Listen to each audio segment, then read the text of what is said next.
అందుకు వ్యతిరేకిస్తూ హైకోర్టు తీర్పు నిరసనగా ఈ నెల 14న బీసీ సంఘాలు అన్నీ కలిపి రాష్ట్ర వ్యాప్తంగా బంద్లు జరపాలని చెప్పి నిర్ణయించడం జరిగింది.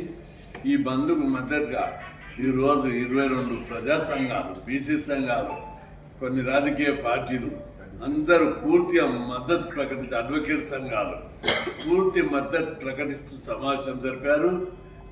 ఈ సందర్భంగా రాష్ట్ర ప్రజలందరికీ నేను విజ్ఞప్తి చేస్తున్నా, ఈ కేసుపై స్టే ఇవ్వడం అనేది దుర్మార్గం. ఎట్టిస్తారు స్టే?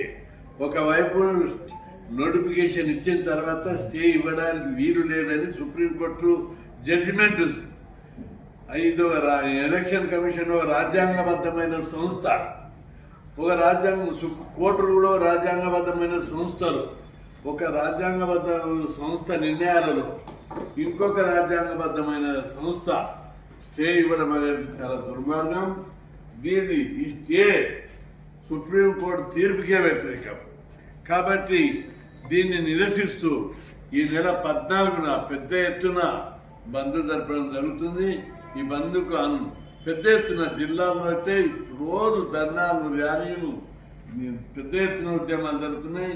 ఇప్పుడు కూడా ఈ ఉద్యమం తెలంగాణ ఉద్యమం కంటే బలంగా తయారైతే తొందర లోపలనే మిలియన్ మార్చ్, బహిరంగ సభలు, ప్రతి జిల్లా హెడ్ క్వార్టర్ లోపల 1,00,000 మందితో బహిరంగ సభలు పెట్టి ప్రతి ఇంట్లో మా ఓట్లు తీసుకొని మాకు మిమ్మల్ని ముఖ్యమంత్రులను చేసినాం, మిమ్మల్ని మంత్రులను చేసినాం, ఎమ్మెల్యేలు చేసినాం, మేము సర్పంచులైతే కూడా మీరు ఓర్వరాని నిలదీస్తూ ఊరు వాళ్ళ ఏకమై ఉద్యమాలు చేస్తాయి.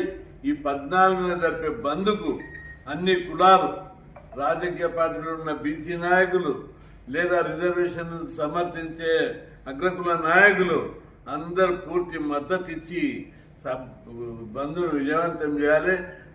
రోజుకు పార్టీలకు సంబంధం లేకుండా అన్ని రాజకీయ పార్టీలు జిల్లాలో బంద్కు మద్దతుగా ముందుకొస్తున్నారు.